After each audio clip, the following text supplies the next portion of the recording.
Bismillahirrahmanirrahim. Assalamualaikum warahmatullahi wabarakatuh. Selamat pagi, salam sejahtera untuk kita semuanya. Alhamdulillah, puji syukur kehadirat Allah Subhanahu wa taala. Dalam kesempatan kali ini kita bisa melanjutkan perkuliahan pada pertemuan kedua. Saudara mahasiswa, pada pertemuan kedua ini kita akan melanjutkan pembahasan berkaitan dengan model-model inovasi beserta contohnya. Langsung saja kita akan masuk pada materi, tapi sebelum itu bahwa kita harus mengetahui tujuan dari pembelajaran di kesempatan pagi hari ini, yaitu diharapkan mahasiswa mampu menganalisa tentang model-model inovasi dalam konteks revolusi industri 4.0. Yang kedua yaitu mahasiswa mampu menganalisa contoh inovasi yang pernah ada sesuai bidang keilmuan atau lintas bidang keilmuan. Cakupan materinya saya rasa sudah sangat jelas sekali, dan juga alokasi waktu sesuai dengan yang telah ada di jadwal, bahwa kita memiliki waktu kurang lebih 150 menit, dan harapannya adalah waktu itu bisa dimaksimalkan dengan baik sehingga mahasiswa diharapkan dapat bersama kelompoknya nantinya merumuskan contoh model inovasi dan juga mengidentifikasi contoh inovasi yang sudah ada, serta diharapkan nanti mampu mengunggah hasil diskusi tersebut pada si pejar. Langsung saja berkaitan dengan inovasi yang saya rasa perlu untuk dikaji di dalam kesempatan kali ini, sesuai dengan perkembangan ataupun banyaknya inovasi-inovasi yang terjadi selama pandemi ataupun di luar pandemi, khususnya di era 4.0.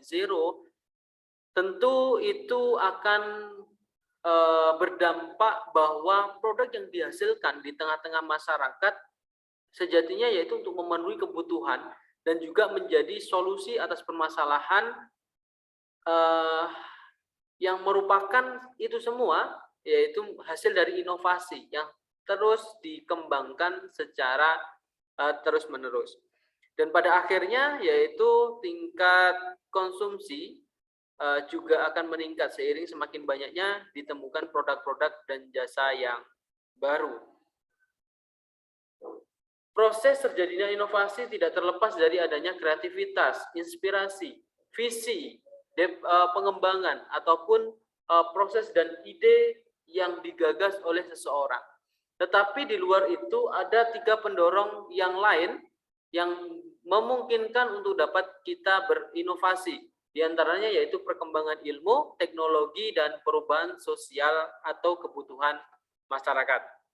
Unsur-unsur tersebut akan secara bersama-sama mendorong seseorang untuk mengembangkan pengetahuan tersebut, berproses, sampai akhirnya mampu menginovasi atau mengembangkan produk sesuai dengan apa yang dirasa bisa diinovasi dan bisa menjadi solusi atas permasalahan di masyarakat. Skemanya yaitu sebagai berikut, bahwa ada perkembangan ilmu dan teknologi sebagai input ilmu pengetahuan, ada individu kreatif, ada aktivitas dan juga fungsi yang jelas hasil dari inovasi yang ingin diharapkan, adanya desain dan hubungan eksternal yang berkaitan dengan bagaimana kecermatan kita dalam memahami perubahan sosial, kebutuhan pasar, khususnya untuk menjawab permasalahan yang ada, serta adanya permintaan dan juga kesempatan, sehingga seseorang mampu mengembangkan pengetahuan, berproses, dan menghasilkan sebuah produk inovasi. Selanjutnya yaitu tipe dan model-model inovasi. Saudara mahasiswa, ada beberapa tipe-tipe inovasi yang kami coba tawarkan di dalam materi ini. Ada tipe inovasi produk, yaitu mengembangkan produk baru atau perbaikan produk. Ada inovasi proses, yaitu mengembangkan proses manufaktur baru ke arah yang lebih baik lagi. Inovasi yang ketiga yaitu tipe inovasi organisasi, yaitu membentuk divisi baru, mengembangkan sistem internet yang lebih cepat, big data, dan lain sebagainya.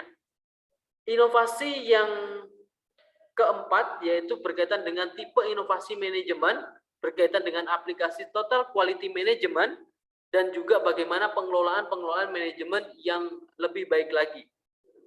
Tipe selanjutnya berkaitan dengan inovasi produksi, yaitu penerapan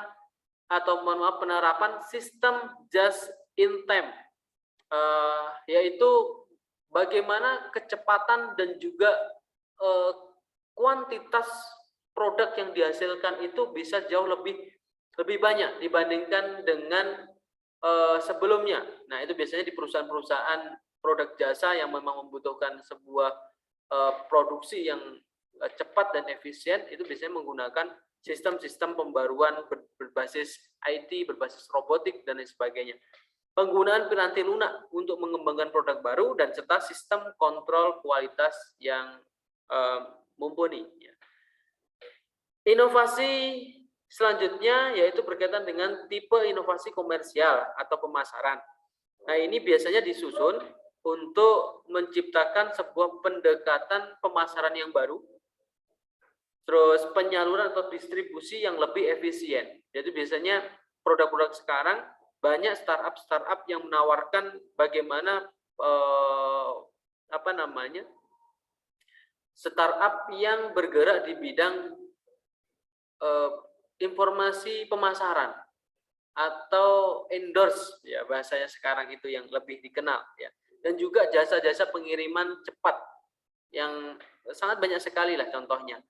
Terus tipe yang terakhir yaitu inovasi jasa, banyak sekali layanan-layanan berbasis internet yang memungkinkan untuk bisa memberikan pelayanan pada jasa yang lebih cepat dan lebih efisien. Nah, itu contoh-contoh dari tipe inovasi yang mungkin nanti bisa salah satunya menjadi inspirasi dalam melakukan inovasi sesuai dengan harapan saudara mahasiswa semuanya. Selanjutnya berkaitan dengan model-model inovasi, di sini ada 3 model. Yang pertama model tidak terduga atau model kebetulan, hasil pengamatan, hasil survei mungkin, atau hasil yang tidak terduga yang kita temukan di lapangan. Seperti contoh yang kami paparkan ini, yaitu berkaitan dengan inovasi ekstrak rumput teki dan juga buah jeruk nipis, ya, kulit buah jeruk nipis. Yang ini dari proses awalnya kami bersama siswa-siswa kami itu tidak sengaja menemukan adanya rumput teki itu yang memiliki umbi yang rasanya cukup pahit, ya. Dan juga banyak sekali limbah-limbah yang kita temukan kok tidak terpakai kulit jeruk nipis ini, gitu. Nah, kita kombinasikan, kita jadikan satu, didasari adanya pengetahuan awal di bidang tertentu tersebut, ya, sehingga kajian itu kita inovasi menjadi sebuah larvasida yang bisa digunakan sebagai larvasida terhadap nyamuk Aedes aegypti di lingkungan pondok, dan itu sangat menarik sekali dan menjadi langkah inovatif untuk bisa menyelesaikan sebuah permasalahan. Ada juga model linier, yaitu menggabungkan ilmu pengetahuan dan inovasi yang didasari pada adanya penciptaan ilmu pengetahuan yang baru, perkembangan teknologi, dan juga kebutuhan pasar, sehingga memunculkanlah model linier yang hubungannya akan terus bergerak maju menghasilkan sebuah produk untuk menjawab permasalahan di masyarakat berkaitan dengan kebutuhan pasar. Model interaktif yang ketiga. Model ini merupakan model yang mengembangkan model-model sebelumnya dan merangkai secara bersama-sama, mendorong model tersebut ke arah yang lebih baik lagi serta memanfaatkan teknologi dan kebutuhan penggunanya. Contoh ataupun konsep tersebut seperti bagan yang kami telah paparkan. Di sana ada ide pengembangan, terus adanya pabrik atau tempat pengembang itu, pemasaran dan produk. Tetapi ada elemen-elemen yang mendorongnya, yaitu berkaitan dengan ilmu dan teknologi yang terus berkembang di masyarakat dan juga kebutuhan masyarakat. Itu menjadi circle atau interaktif yang saling mendukung terciptanya produk-produk baru sesuai dengan tuntutan perkembangan di setiap era. Adapun jenis-jenis inovasi, saudara mahasiswa, di sini kami menawarkan ada 4 jenis yang mungkin nanti tidak kita bisa pungkiri bahwa dari sumber-sumber lain saudara mahasiswa bisa menemukan, boleh dibagi atau disampaikan pada laporan pada pembelajaran pada kesempatan kali ini. Yang pertama, saudara mahasiswa, jenis inovasi di sini ada incremental innovation, yaitu berkaitan dengan inovasi yang dilakukan secara bertahap, ya, yang dilakukan dengan cara melakukan pengembangan baik dari bentuk terdahulu atau teknologi terdahulu ke arah yang lebih baik. Contohnya produsen komputer, ya, mulai dari Pentium 1, 2, 3, 4, bahkan sampai dengan sekarang penggunaan laptop itu ada yang dual core, yang core, dan lain sebagainya. Ada banyak produk-produk seperti pisau cukur yang dengan menggunakan 1 pisau, 2 pisau, 3 pisau yang lebih efisien, mobil, motor, handphone yang senantiasa dikembangkan dengan konsep incremental innovation ini. Yang kedua yaitu radical innovation atau breakout innovation, atau dengan bahasa kita yaitu inovasi terobosan. Jadi inovasi ini memang benar-benar inovasi yang baru dengan ide dan konsep yang tidak ada sebelumnya, dan biasanya inovasi ini didasari adanya riset ataupun pengembangan-pengembangan yang sifatnya memang untuk menjawab permasalahan yang ada. Contoh, perusahaan Alibaba menggunakan robot dalam jumlah besar yang tidak dilakukan oleh perusahaan-perusahaan lain, yang tentu saja itu akan mengakibatkan efisiensi waktu dan juga produk yang dihasilkan lebih berkualitas dan lebih banyak. Ada juga seperti di masa-masa pandemi ini, yaitu adanya inovasi baru di bidang kesehatan seperti adanya vaksin. Ya, vaksin yang digunakan tentu saja mengikuti adanya coronavirus yang ada di era saat ini atau di masa pandemi ini, sehingga inovasi itu dimanfaatkan, dimunculkan untuk menjawab kebutuhan kita, yaitu kebutuhan kesehatan dan juga rasa aman terhadap virus yang ada di saat ini. Yang ketiga jenisnya yaitu disruptive innovation, yang merupakan produk atau jasa yang dimulai dari bagian bawah pasar, yang akhirnya bergerak naik dan sampai dengan menguasai pesaingnya atau mampu bersaing dengan pesaingnya. Inovasi ini dalam bentuk ceruk pasar yang mungkin dulunya tidak terlihat atau tidak menarik, ya, akan tetapi lama berjalannya era, waktu, tahun terus berjalan dan produk itu semakin baik, ternyata saat ini semua orang mungkin saja bisa dikatakan bisa ketergantungan, ya, pandangan dan juga analisa pasar jangka panjang yang dilakukan oleh pengembang itu sangat luar biasa bagus, sehingga disruptive innovation ini akan bisa menjadi terobosan konsep Anda, saudara mahasiswa, untuk melakukan inovasi ke depannya.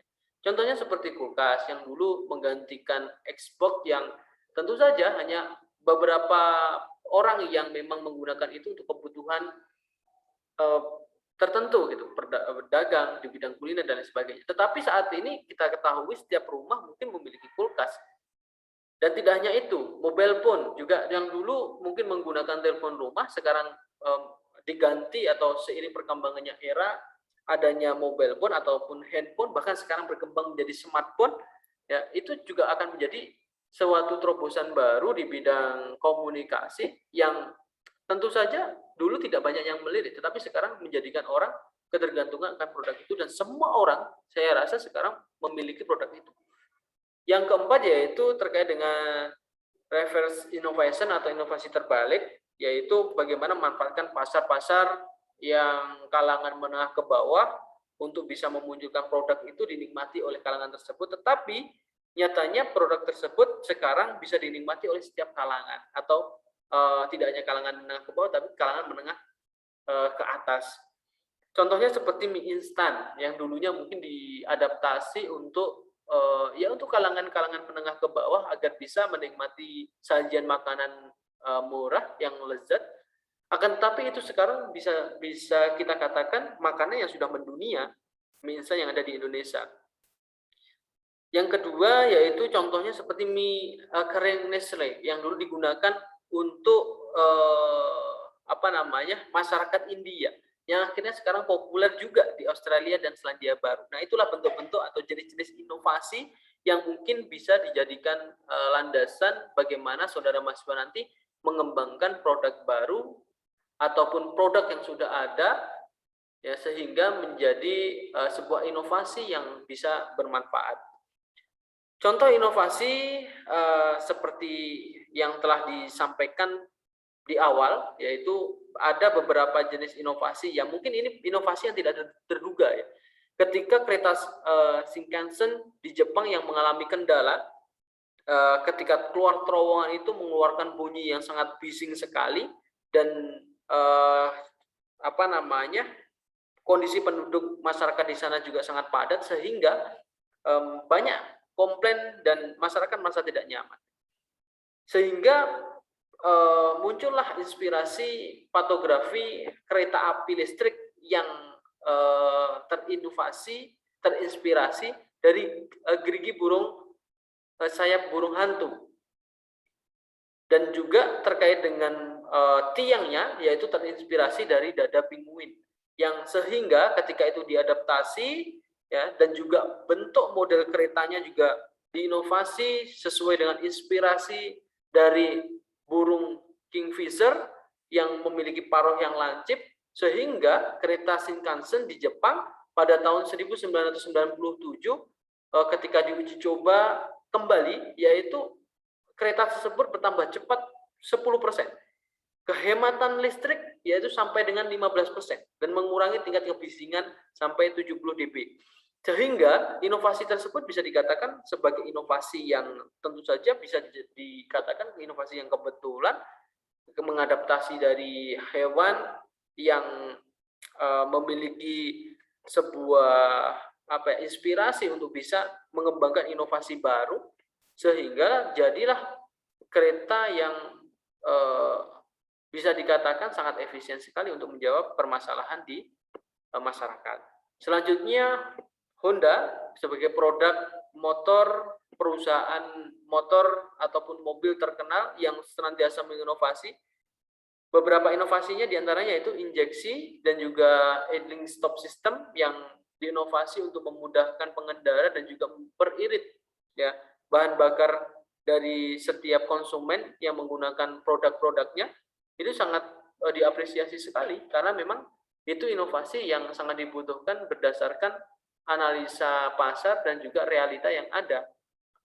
Idling stop system sangat berguna sekali bagi masyarakat yang berada di perkotaan yang macet dan juga mungkin melewati perlintasan kereta api yang bisa jadi menunggu sampai dengan bermenit-menit. Nah, ketika adanya idling stop system ini memungkinkan motor itu akan berhenti dan nantinya ketika memang sudah waktunya untuk berjalan, tinggal digas saja langsung berjalan. Nah, itu sangat inovatif sekali dan sangat membantu sekali untuk mengefisienkan bahan bakar yang lebih irit tentunya. Di bidang jasa ada inovasi Gojek yang sudah tidak kita pungkiri lagi bahwa inovasi ini sangat memudahkan mungkin para saudara sekalian mahasiswa pernah menggunakan jasanya baik mengantarkan dari satu tempat ke tempat yang lain, mengirim makanan dari tempat satu ke tempat yang lain, memesan ataupun dengan fitur-fitur yang lain, tentu itu menjadi sebuah inovasi yang sangat luar biasa sekali. Saudara mahasiswa, terkait dengan rancangan tindak lanjut ada beberapa penugasan yang kami sampaikan. Yang pertama yaitu saudara mahasiswa dapat bersama-sama dengan kelompoknya merumuskan contoh model-model inovasi di era 4.0 atau di masa pandemik ini. Selanjutnya saudara mahasiswa mengidentifikasi contoh inovasi yang sudah ada tersebut, baik dari konsep ataupun jenisnya, relevansi dalam bidang ilmu atau lintas bidang ilmu, serta ciri-ciri inovasinya. Yang ketiga, saudara mahasiswa ketika memang telah selesai melaksanakan aktivitas tugas tersebut, kami harapkan untuk mengunggah di si Pejar nantinya. Dan mungkin itu yang bisa kami sampaikan dalam kesempatan kali ini. Jika memang ada hal-hal yang memang perlu didiskusikan, kami harapkan bisa mendiskusikan melalui grup WA atau mungkin nanti melalui si Pejar selama proses pembelajaran berlangsung. Dan kami harapkan semua mahasiswa tetap semangat dalam belajar untuk bisa menuntaskan materi di pertemuan 2 ini. Terima kasih, saya akhiri. Wassalamualaikum warahmatullahi wabarakatuh.